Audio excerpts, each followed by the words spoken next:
Mesdames, Messieurs, bonjour. Ravi de vous retrouver pour cette nouvelle édition du JT Cultures et Marchés. Alors, nous commencerons cette émission en évoquant le retour du marché du blé sur les plus hauts niveaux depuis l'été dernier.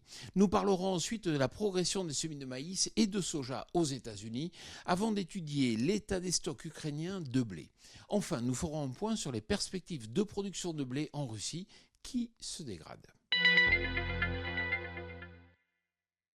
Les prix du blé ont fortement rebondi ces dernières semaines, passant de 200 euros par tonne à plus de 250 euros par tonne sur Euronext. Ils retrouvent ainsi les plus hauts niveaux enregistrés depuis le mois de juillet dernier. Pourquoi ? Parce que les inquiétudes climatiques concernent à la fois la Russie, l'Europe, mais aussi l'Amérique du Sud.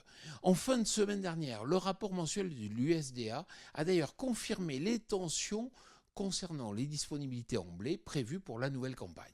À l'échelle mondiale, le stock de fin pour la campagne 2024-2025 est attendu à 312,3 millions de tonnes, soit une baisse annuelle de 800 000 tonnes. Mais n'oublions pas que ce sont les fonds d'investissement qui ont amplifié cette hausse, donc prudence et mère de sûreté. Aux États-Unis, les travaux de semis progressent rapidement avec 60% des surfaces de maïs semées et 45% de la sole de soja emblavée. Cette progression est plus rapide que les précédentes années et les pluies régulières dans la zone de production ont plutôt tendance à rassurer. Attention, la météo est pour le moment optimale sur la Corn Belt, mais tout incident climatique dans cette région du monde pourrait donner un nouvel élan au cours. Le prochain rapport de l'USDA sera donc déterminant.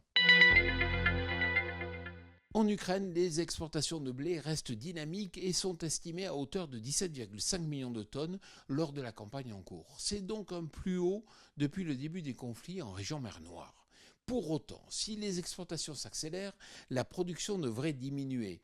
En effet, elle est estimée autour de 21 millions de tonnes en 2024, donc bien loin des 33 millions de tonnes du record de 2021. C'est clair, les volumes de céréales disponibles en Ukraine seront donc mécaniquement de moins en moins importants dans les prochaines semaines. La configuration 2024 n'aura rien à voir avec celle de 2023.